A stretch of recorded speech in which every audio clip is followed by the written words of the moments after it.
제가 내버려 두심이라는 주제를 몇 주 전부터 설교를 준비하고 있었어요. 근데 조금 준비하려다가 닫고 왜냐면 불편해요. 왜냐면 죄에 대해서 하나님께서 이렇게 내버려 주시기 때문에 우리가 이런 삶을 살고 있습니다라는 그런 죄에 대한 내용들을 얘기하려니까 우리가 다 불편할 것 같아서, 그래서 좀 그런가 덮었다가 오늘은 기도하면서 해야지 준비했습니다. 어찌 보면 마지막 때라고 불리우는 우리가 지금 이 세상을 살아갈 때 현 시점을 살아가는 우리에게 정확하게 적용되는 말씀이기도 해요. 우리가 믿음이 있는 그리스도인들도 마찬가지고 믿음이 없으신 우리 그 할아버지 같은 분들도, 저희 장인어른 표현에 의하면 65세, 70은 청년이라고 하니까 그 위에 할아버지 같은 분들도 세상을 보시면서 늘 말씀하세요. 진짜 말세다. 진짜 말세다. 믿음이 없는 분들도 그렇게 말씀해요. 그런 분들이 말세, 진짜 말세. 세상 끝이라고 그렇게 봐요.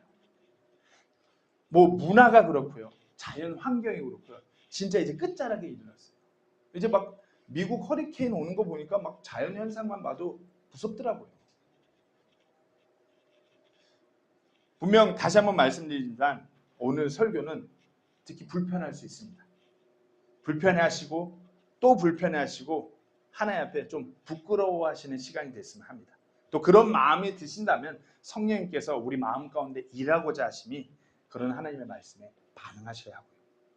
자, 이제 본문 이야기를 하자면 오늘 본문 속으로 들어와서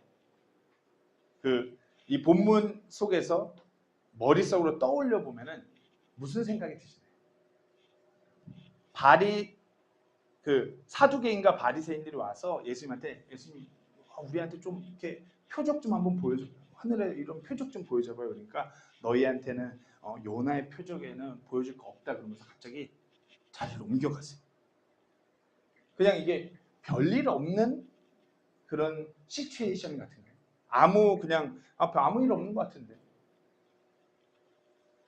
조선족 목사님들 그런 표현을 빌리자면 일 없습니까?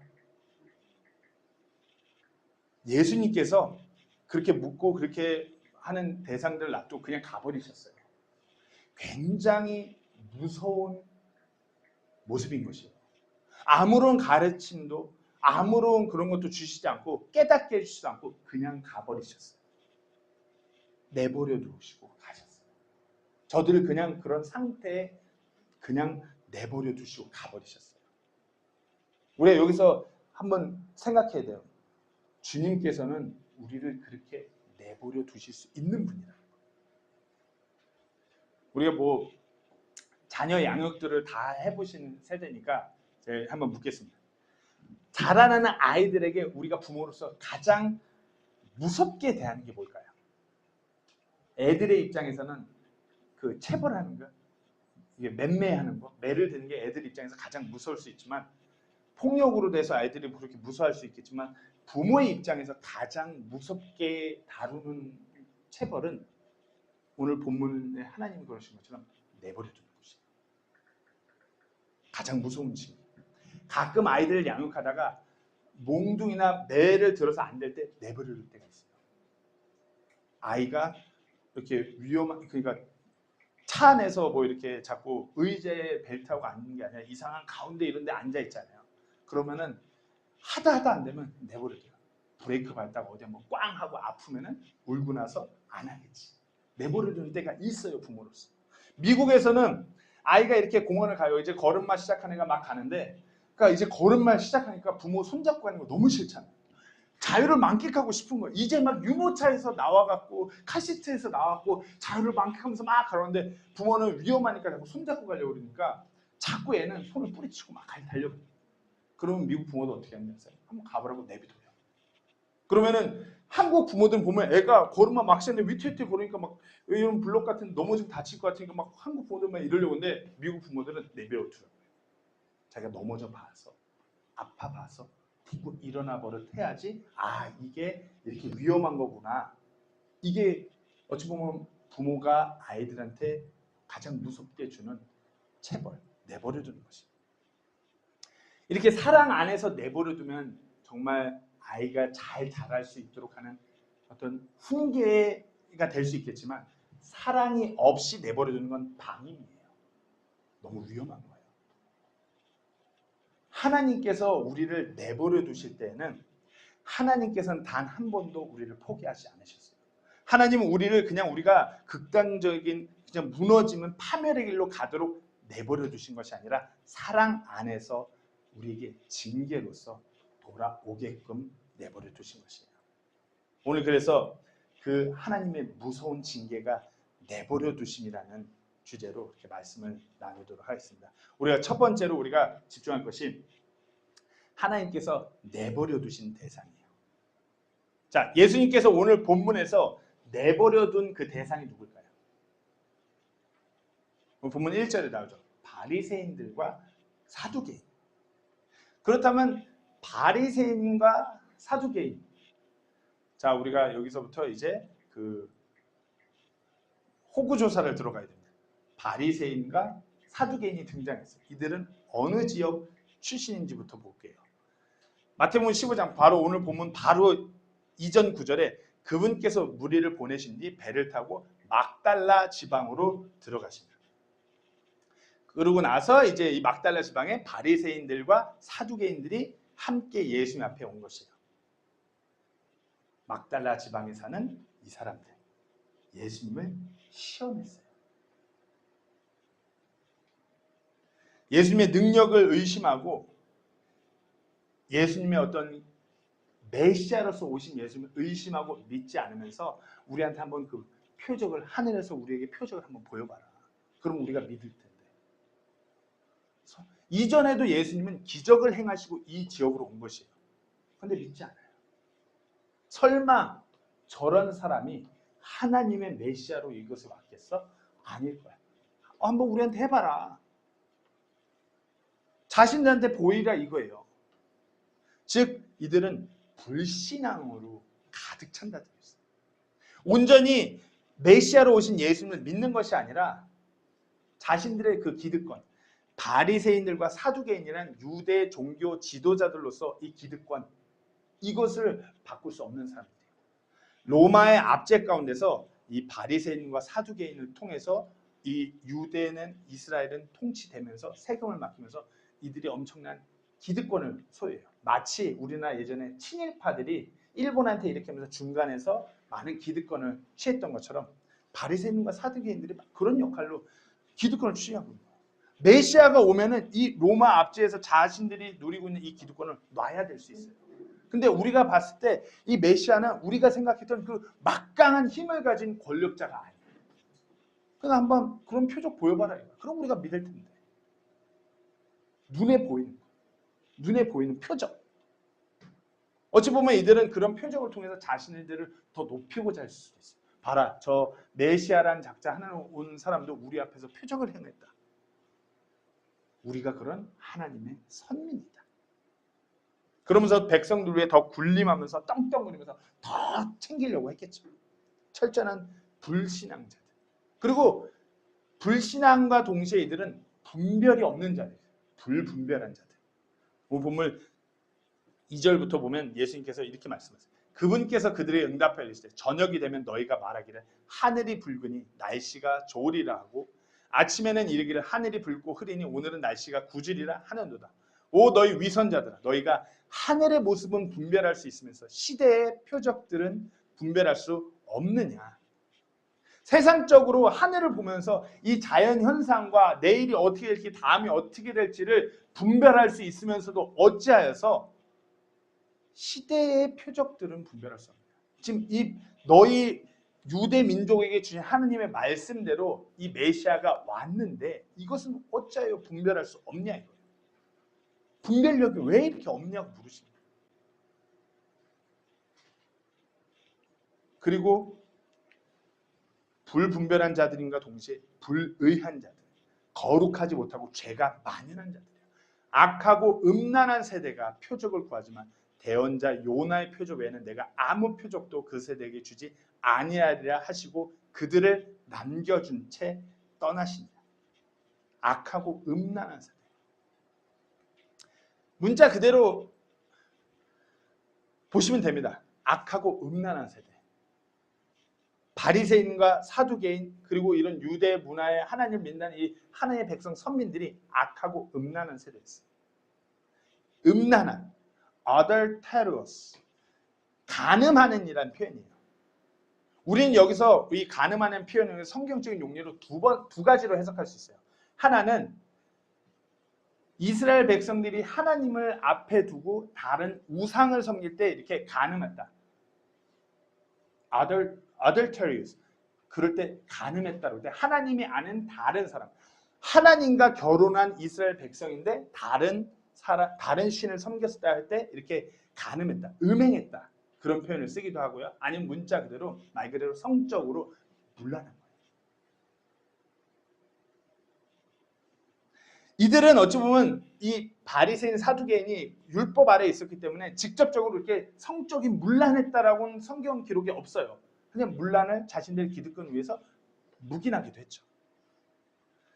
그리고 가장 중요한 것은 자신들의 그 탐욕, 그 권력, 자신들의 경험 아니면 자신들의 물질적 부유함, 지식 그것을 자신들의 중심 속에 놔두고 하나님이 중심되지 않고 그 인간적인 육신적인 무언가를 섬기면서 영적인 음행 간음을 한 족속들이 있습니다.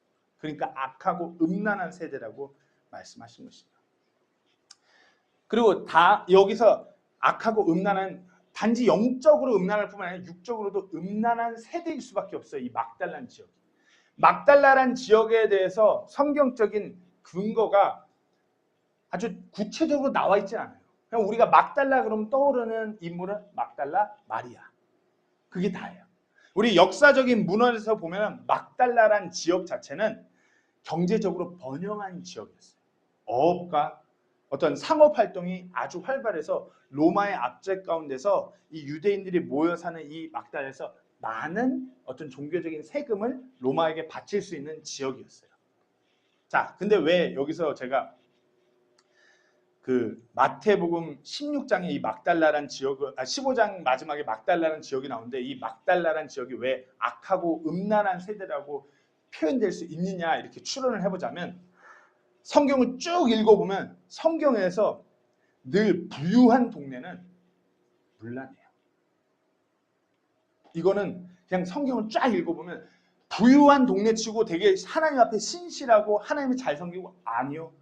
부유한 지역은 무조건 문란해져요. 물질이 사람을 망쳐놓는 것이에요. 이거 성경적인 근거로 말씀입니다. 에스겔서 16장을 보시면은 소돔에 대해서 얘기할 때 소돔이 부유했기 때문에 근친상간을 일삼으면서 아주 그냥 남색하고 아주 문란한 지역이었다고 에스겔서 16장에 그렇게 기록되어 있어요. 그리고 우리가 신약 성경에서는 잘 아는 고린도 지역, 부자 지역이었어요. 근친상간을 일삼고 성적으로 문란해갖고 사도 바울이 그것에 대해서 서신 썼고 이런 식으로 살면 안 된다고 할 정도로 그런 지역이었어요. 부유한 지역이었어요. 무역이 활발했고요. 다양한 문화를 수용하는 부유한 지역이었어요. 막달라도 이때 당시 이 유대인들이 모여 사는 이 지역에서 부유한 지역이었어요. 즉 다시 말해서 부유한 이 부가 이들의 어떤 악하고 음란하게 한 지역이었음을 보여줄 수 있다는 것입니다. 즉 다시 말해서 지금 예수님께서 이렇게 내버려두고 떠난 이 대상들은 예수님을 온전히 믿지 않는 불신앙 그리고 분별력이 없는 그 불분별함과 안타깝게도 불의한 자들이 됐어요. 죄가 만연한 자들. 주님께서 이렇게 내버려두고 이런 사람들을 내버려 두신 것입니다. 우리가 성경 전반적으로 볼 때 예수님께서 하나님께서 이런 종교적으로 유대 종교 지도자들 어떤 유대교의 자신들의 그런 구약에 맺혀서 사는 이들을 내버려 두세요. 민족적으로는 이렇게 내버려 두세요. 이들이 아주 극단적으로 예수님의 십자가에 못 박아 매다는 장본인들이 된 거예요. 아주 치욕스러운 민족이 된 것입니다. 민족적으로 그래요. 개인적으로도 메시아가 눈앞에 왔으면서도 그 메시아를 만나지 못한 안타까운 족속들. 그런데 이것은 비단 하나님께서 이와 같은 사람들을 내버려 두셨다고 이렇게 보여주는 것은 지금 이 시점에, 지금 이 세상에 종교적으로 어떤 지식은 꽉 찼지만, 성경적인 지식은 많지만 너무나 육신적인 길을 걷고 있는 너무나 많은 사람들을 향해서도 동일하게 내버려 두시는 것이에요. 하나님을 믿는다고 하면서 교회는 가요. 매 주일 썬데이 되면 교회는 가요. 양복 그럴싸하게 차려입고 그럴싸하게 머리 딱 이렇게 하고 누구누구 성도님 이러면서 교회는 가요.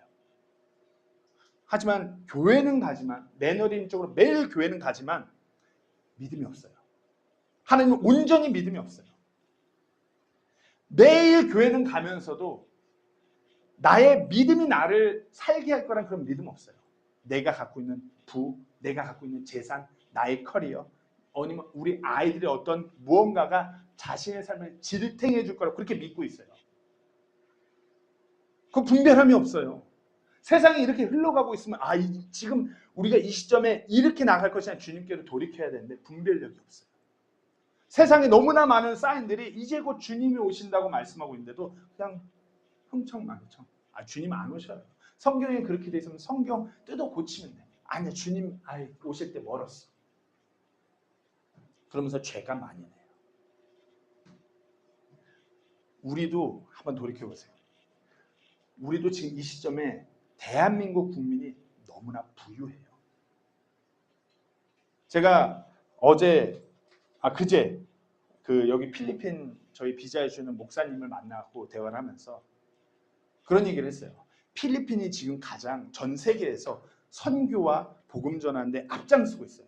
나라가 부자 나라가 아님에도 불구하고. 그러면서 그러더라고요. 필리핀이 어떤 그런 아픔과 고통을 통해서 우리가 믿음으로 이렇게 일어나고 있다. 근데 이제 한국을 보자니 한국도 이전에 6.25 전쟁의 아픔과 고통과 배고픔 가운데서 믿음으로 일어났어요. 우리는 그건 세상적인 사람들은 한강의 기적이라고 그렇게 불러요. 그 믿음으로 일어났는데 지금 대한민국이 전 세계에서 떵떵거리고 살 수 있는 나라가 됐을 때 지금 이 시점 어때요? 믿음 말고 그냥 세상적으로 봤을 때 결혼을 안 해요. 애를 안 낳아서 세계 최고의 저출산율, 세계 최고의 자살률을 자랑하는 나라가 됐어요. 부가 그래요. 그러면서 가장 어찌 보면 문란한 나라를 향해 가고 있어요. 하나님께서 내버려 두신 것이에요. 어찌 보면 우리 대한민국 교회를, 그리스도인들을 하나님께서 내버려 두신 것이에요. 그래, 니네 한번 해봐. 갈 때까지 가봐. 우린 이와 같은 때 우리가 깨달아 알아야 돼요. 우리가 그렇게 하나님께서 내버려 두신 대상이에요. 이렇게 막 나가고 있다는 우리 스스로가 무너지는 것이에요. 우리가 그 무서운 징계 가운데 있는 대상이에요. 그렇다면 하나님께서 왜 그렇게 내버려 두셔야만 했느냐? 제가 앞서 말씀드렸어요. 부모가 사랑하기 때문에 내버려 둔다고. 하나님께서 우리를 사랑하기 때문에 우리 스스로가 철저하게 깨닫고 돌아오기를 기다리시면서 내버려 두신 것이에요. 어느 한 교회에 연세가 지긋하신 모치님, 기성교회에서는 권사님이라고 하죠. 그분의 이야기가 예화가 있어요. 남편을 일찍 잃고서 혼자서 악착같이 아들 하나 키우면서 사업에서 성공해갖고 소위 말하는 부자가 됐어요. 강남에도 빌딩도 몇 채 샀어요. 그러면서 아들 하나 아주 열심히 키운 거예요. 왜 우리 이전에 그런 어머니들 많았잖아요. 악착같이 그냥. 그 아들 악착같이 애지중지 키웠는데 이제 아들이 다 커갖고 이제 자기 하고 싶은 거 살다가 어느 날 찾아오는 거죠. 어머니, 내가 이번에 괜찮은 사업 아이템 하나가 있는데 어머님 이거 투자 좀 해주십시오. 네, 산전수전, 공중전, 지하 침투전까지 겪은 이 모친 눈에는 저거 하면 100% 망할 텐데. 근데 갑작스럽게 찾아온 아들이 투자해달라고. 이거 진짜 된다. 투자해줬어요. 얼마 안 가 망했어요. 그러다가 또 소식이 깜깜하다 또 찾아요. 어머니 이번엔 진짜 확실해요. 투자해주세요. 투자해줬어요. 또 망했어요. 이 일이 몇 번 반복되고 모든 걸 다 그 아들이 해먹고 이제 그 어머니와 아들이 월세살이 단칸방에 모였어요. 둘만 남게 된 것이에요. 그러면서 아들이 어느 순간 어머니를 원망하며 이렇게 얘기해요. 어머니, 제가 그렇게 망할 거 뻔히 아셨으면 말리지 그러셨어요. 어머니 왜 그러셨어요? 저를 말리셨어야죠. 못하게 당장 그 카드 다 잘라내고 뭐 대출 다 막고 하셨어야죠. 이제 남은 거 어머니랑 저 둘밖에 없어요. 그때 그 어머니가 뭐라고 답했어요? 만약 내가 너를 억지로 말렸더라면 넌 나를 원망하면서 나를 떠나겠지. 근데 지금 봐라. 다 없어졌지만 너가 내 앞에 와 있지 않니? 모든 것을 잃었을 때 너가 이렇게 내 앞으로 올 걸 엄마는 알았다. 잘 생각해 보세요. 하나님께서 내버려 두신 징계가 때로는 무서워요. 하나님께서 우리를 내버려 두시면 우리가 철저하게 무너지고 우리의 삶이 피폐하게 될 수 있어요. 하지만 우리가 완전히 그렇게 바닥까지 내려갔을 때 내 모든 걸 잃었을 때 우리가 그때야 비로소 하나님을 보기 시작하는 것이에요. 그렇기 때문에 무서운 징계인 것이에요. 하나님 입장에서와 우리 입장에서는 틀려요. 우리 입장에서 당장 내 눈앞에 내 사업이 안 되고 내 건강이 안 좋고 막 이런 게 당장 무서운 징계예요. 근데 우리 그 정주성 형제님의 표현을 빌려서 관찰자 입장에서 하나님께서 보셨을 때 모든 것을 우리의 삶을 어루만지신 하나님 입장에선 그 만지심을 잠깐 놓는 것이 가장 무서운 징계인 것이에요. 자, 오늘 본문으로 다시 돌아와서 잘 읽어보시면 예수님께서 그냥 이렇게 내버려두고 떠나신 이유가 분명히 있습니다. 다시 한번 2절을 읽겠습니다. 그분께서 그들에게 응답하여 이르시되 저녁이 되면 너희가 말하기를 하늘이 붉으니 날씨가 좋으리라. 아침에는 이르기를 하늘이 붉고 흐리니 오늘은 날씨가 구주리라 하는도다. 오 너희 위선자들아, 너희가 하늘의 모습은 분별할 수 있으면서 시대의 표적들은 분별할 수 없느냐. 악하고 음란한 세대가 표적을 구하지만 대언자 요나의 표적 외에는 내가 아무 표적도 그 세대에게 주지 아니하리라 하시고 그들을 남겨준 채 떠나요. 이스라엘 백성이라면 종교 지도자들이라면 악하고 음란한 세대의 이야기를 들었을 때 뭘 떠올릴까요? 악하고 음란한 세대. 소돔과 고모라가 어떻게 멸망했죠? 하늘에서 불과 유황이 떨어져 갖고 그 악하고 가장 어찌 보면 성경 스토리가 가장 악하고 음란한 세대가 어떻게 됐죠? 불과 유황이 떨어져서 완전히 박살났어요. 완전히 망했어요. 이들이 이런 걸 보고 분별할 수 있다면 예수님께서는 하늘을 구하고 표적을 구하면 니들의 상황을 봐라. 너희들도 이렇게 망할 수밖에 없는 즉각적인 심판 앞에 놓여있기 때문에 예수님께서는 그냥 더 이상 말하지 않고 떠나신 것이에요. 사랑하기 때문에. 이들이 당장 이렇게 심판받는 것보다는 한 혼이라도 더 구원받고 돌아오기를 기다리시고 인내하신 것이에요. 여기 사랑이 있는 것이에요. 다시 돌아오기를 기다려요. 때로는 부모로서 자식이 조금 다치고 넘어지고 깨지고 뭔가 잃어버리는 게 부모로서 가슴 아플 수는 있어요. 그러나 그와 같은 그 과정을 통해서 그 징계를 통해서 돌아올 수가 있으니까요. 기다리셨어요. 인내하셨어요. 하나님께서는 지금도 이 세상이 이렇게 가는 모습을 보면서 기다리고 계십니다. 세상 그 끝자락 마지막에 정말 문란하고 이 문화적으로 세상이 어찌 이룰 수 있을까 싶은 이 과정까지 오면서 하나님 기다리고 계십니다. 한 원이라도 더 돌아오길 기다리십니다. 자, 하나님께서 그렇게 내버려 두신 이유예요. 왜? 우리를 사랑하고 기다리시고 있어요. 그렇다면 이 내버려 두심 도대체 어떤 것인가? 로마서 1장 24절에서 28절 이어서 제가 32절까지 한번 보려고 합니다.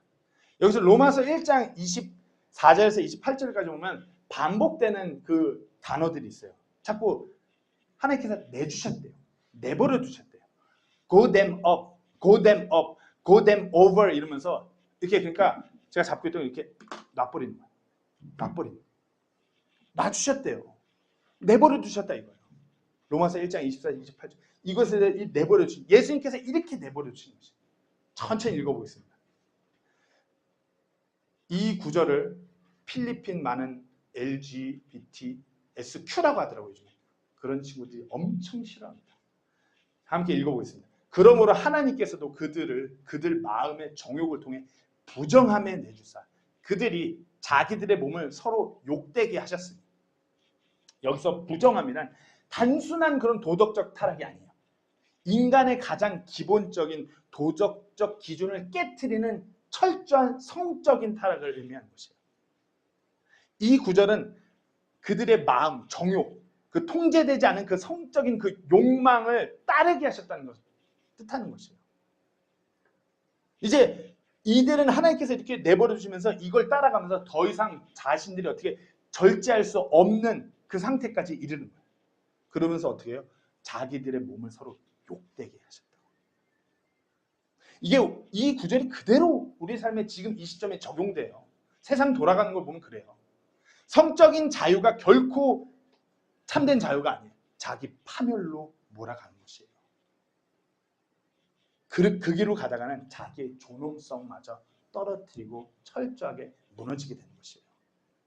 25절입니다. 그들은 하나님의 진리를 거짓으로 바꾸고 창조자보다 창조물을 더 경배하고 섬겼느냐. 그분은 영원히 찬송받으실 분이시로다. 아멘. 어떻게 해요? 자기들의 욕구, 그런 욕구 속에 완전히 자기가 그렇게 몰두해 버리니까 하나님의 진리는 온데간데 없어요. 계속 읽겠습니다. 이런 까닭에 하나님께서 그들을 수치스러운 애정에 내주세요. 이제 한 걸음 더 하나님께서 내버려 두시는 거죠.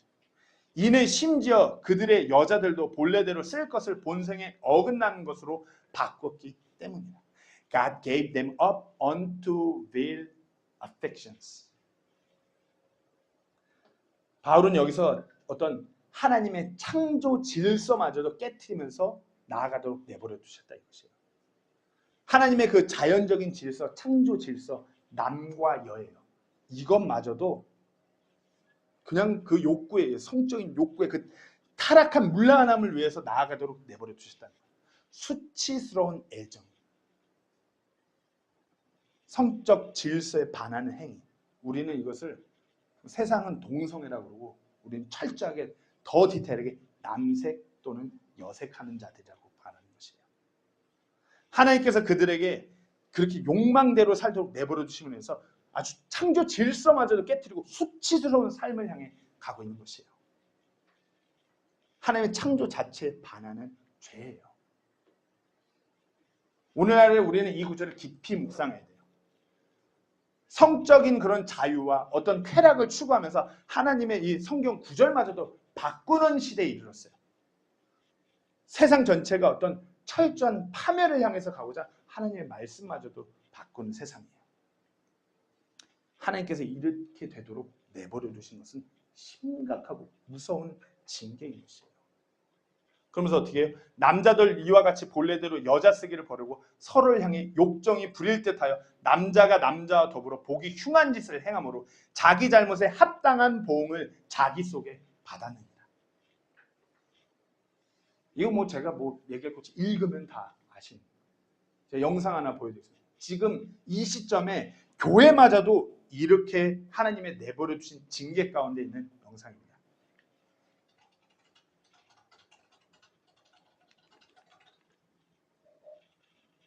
Remember this portion of the story of God as it is written in the book we love, 2 Corinthians chapter 8, verses 7 through 15 from the Inclusive Bible Translation. That just as you are rich in every respect in faith, this is the word of God for the entire world. Thanks be to God.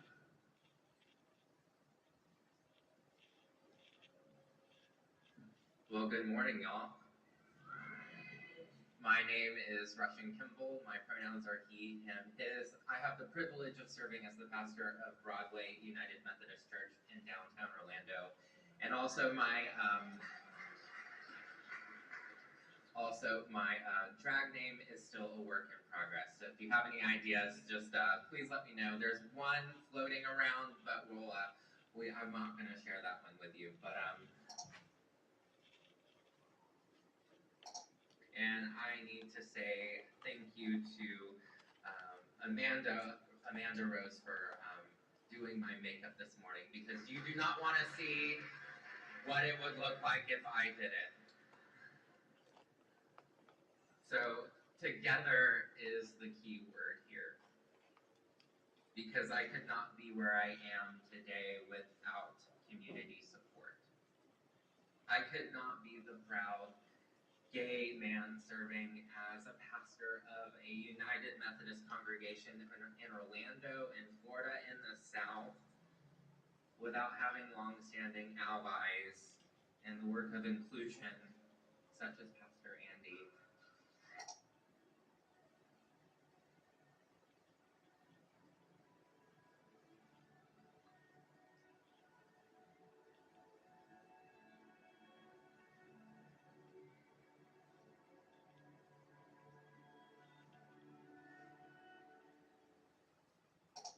This is no masquerade. This is me. A man who loves to preach about Jesus, is openly gay, and has a side he's never shared before.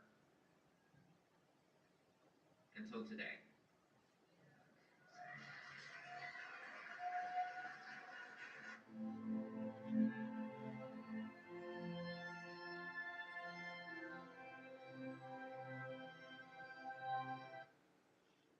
여기까지입니다.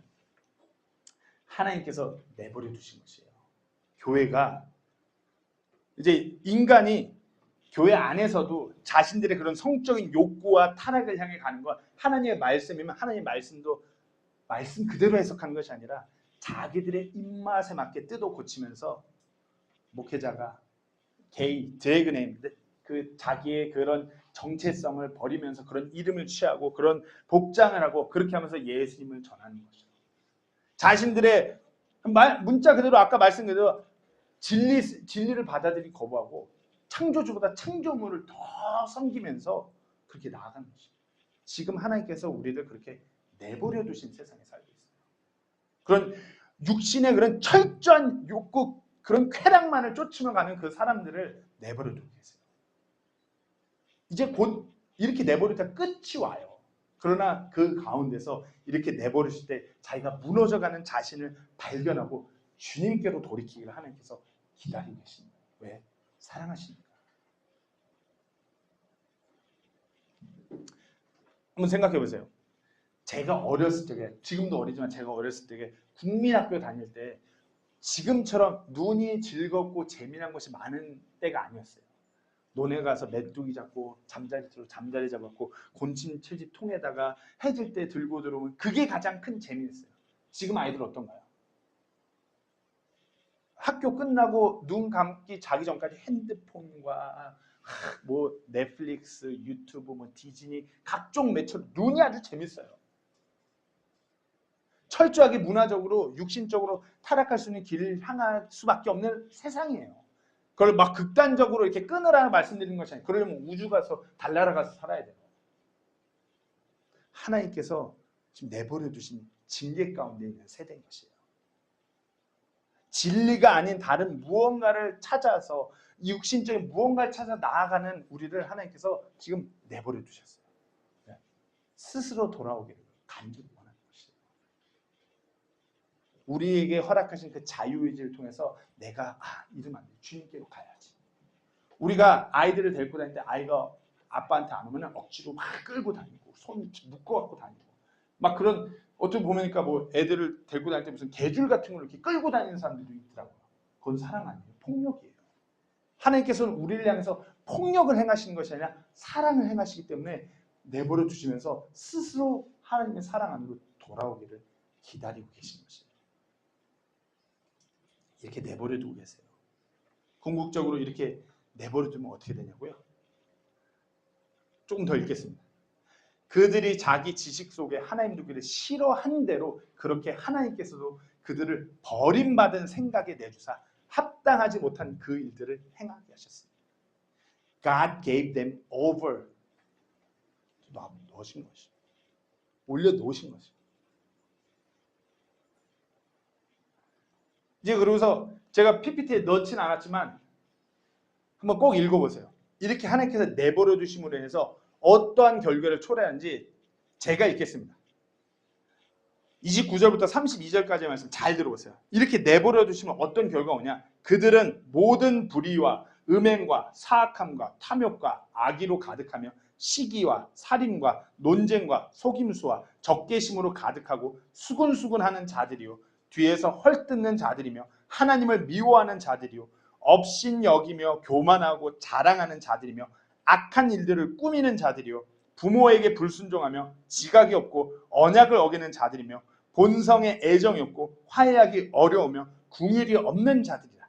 그들이 이런 일들을 행하는 자들은 죽어야 마땅하다는 하나님의 심판을 알면서도 같은 일들을 행할 뿐만 아니라 그런 일들 행하는 자들을 기뻐하는.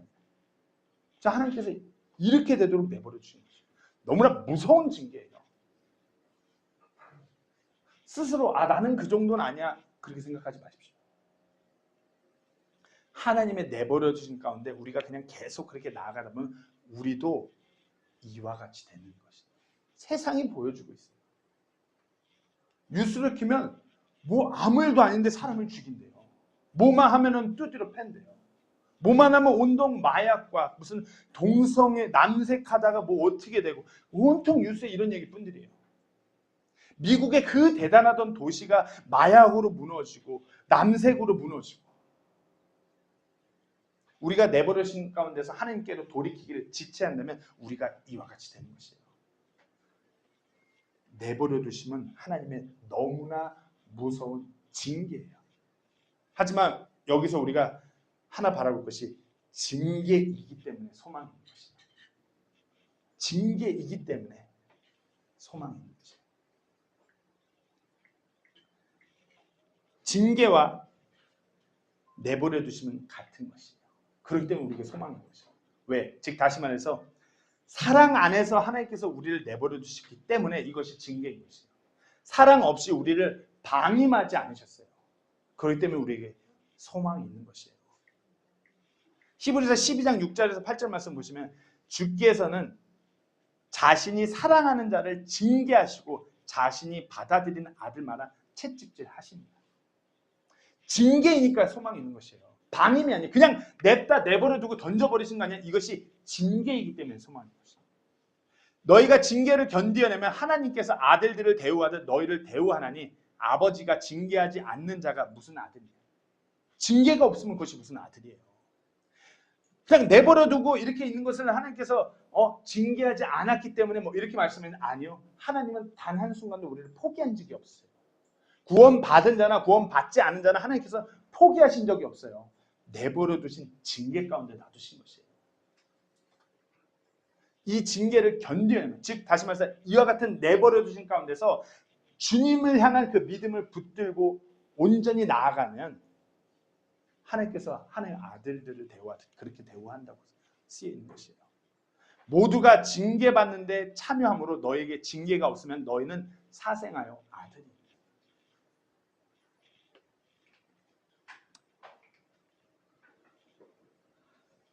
우리가 하나님께서 내버려 주실 때 우리가 깨닫고 하나님께로 돌이켜야 돼요. 온전히 주님께로 향해야 돼요. 돌이켜야 돼요. 아무리 내 삶이 그렇게 그냥 즐겁고 뭐가 다 되고 내 뜻대로 다 즐겁게 한다고 이렇게 될수록 다시 한번 하나님의 말씀을 통해서 나를 스스로 돌아봐야 돼요. 내가 맞은 길로 가고 있는가. 마지막 때예요.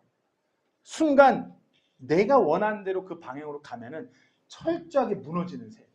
나 혼자만 무너지는 것이 아니라 내 가족, 내 가정, 내 주변 모든 사람이 함께 무너지는 세상이에요. 징계가 막바지에 다다랐어요. 악하고 이 음란한 세대에 이 마지막 때 우리는 이 징계 가운데서 돌이켜야 돼요. 역대하 6장 24, 5절 솔로몬의 고백처럼 이렇게 돌아가야 돼요. 만일 주의 백성 이스라엘이 주께 죄를 지어 원수 앞에서 패한 뒤 뒤돌아와 주의 이름을 시인하고 이 집에서 주 앞에 기도하며 간구하거든. 제가 빠뜨린 것 같습니다. 제가 마저 읽겠습니다. 그때 주께서는 하늘들에서부터 들으시고 주의 백성 이스라엘의 죄를 용서하시며 주께서 그들과 그들의 조상들에게 주신 땅으로 그들을 다시 데려오시옵소서.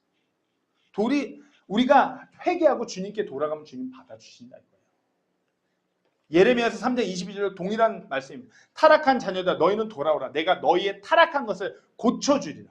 보소서 우리가 주께로 오나니 주께서는 우리 하나님이십니다. 이스라엘에게 이렇게 말씀하신 하나님 동일한 하나님이에요. 이스라엘에게만 국한된 하나님이에요. 우리에게도 똑같이 국한된 하나님이에요. 우리가 하나님 내버려 두시면서 이런 죄의 길로 막 들어섰지만 우리가 그럼에도 불구하고 다시 주께로 돌이키고자 방향을 틀면 하나님께서 받아주시는 것입니다. 죽었던 우리의 삶이, 영적으로 피폐한 우리의 삶이 다시 살아나는 것이에요. 악하고 음란한 그 삶에서. 그렇기 때문에 우리가 여기서 포인트는 뭐냐? 예수님께서 하신 그 말씀이에요. 오늘 본문 4절에 뭐라고 하셨죠? 내가 아무 표적도 그 세대에게 주지 않아. 아무 표적도 보여주지 않아요. 근데 뭐라고요? 대언자 요나의 표적은 보여주신대요. 대언자 요나의 표적은 예수님의 복음이에요. 요나가 고래 뱃속에서 3일 동안 죽었다가 살아난 예수님께서 3일 만에 부활한 그 복음을 말씀하시는 것이에요. 우리가 내버려 두신 가운데서 우리가 이 표적 하나만 바라보면 다시 돌이키는 것이에요. 예수를 믿지 않으신 분들은 이 예수님께서 우리의 죄 때문에 십자가에 못 박혀 피 흘려 죽으시고 3일 만에 부활하신 우리의 죄를 대속하신 주님인 것을 믿음으로 믿기만 하면 받아주시는 것이에요. 우리가 구원 받았지만 다시 육신의 길로 들어섰다면 다시 그분의 그 흘리신 피를, 그 복음을 기억하시면서 돌이키시는 것이에요. 내버려 두신 가운데서 내버려 두신 그분이 누구신지를 다시금 떠올리시는 것이에요. 말씀드렸어요. 누구신지 떠올리는 건 쉬워요. 세상 문화 가운데 우리 주님의 흔적이 만연해요. 역사, 히스토리, 그분의 이야기. BCAD 그리고 말씀드렸죠. bless와 bleeding이 어원이 같아요. 미국에서 늘 말하는 God bless, 축복한다. 축복이라는 것의 어원은 피 흘림이에요. 그 피 흘림이라는 건 예수님께서 우리의 죄값을 흘리신 그 피 흘림이 진정한 축복이라는 거예요. 왜? 그것이 우리를 구원하시기 때문에. 하나 더 얘기하자면 우리가 뭐 사건이 일어나다 그럴 때 happen 하잖아요. happen과 happy하고 어원이 같아요. 우리가 참된 행복, 기쁨은 하나의 사건이 있어야 되는 것이에요. 참된 행복은 무슨 사건이에요? 예수님께서 십자가 위에서 우리의 죄들로 인해 피를 흘리신 그 사건.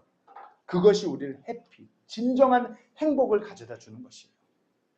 우리가 예수님께서 지금 이 내버려 두심의 징계 가운데서 요나의 표적 하나만 보여주셔요. 지금 이 시점에 우리한테는 막 갑자기 제가 막 주의 영이 임하사 막 아픈데 손을 들면 다 낫겠습니다. 이런 거 아니고요. 성경 기록대로 주님께서 우리의 죄들로 인하여 죽으시고 3일 만에 부활하신 그 놀라운 은혜의 복음, 그 요나의 표적. 그건 하나로 우리가 내버려 두신 이 징계에서 돌이킬 수 있는 것이에요. 돌이켜 생각해 보세요. 나는 지금 어디로 가고 있는가? 나는 지금 어떤 세대에, 어떤 세상에서 살고 있는가? 하나님께서 나를 내버려 두시는 것 같다고 느껴지신다면 지금 바로 이 시점에 예수님의 그 피를 떠올리시면서 돌이키셔야 되는 때인 줄 믿습니다. 기도하고 마치겠습니다.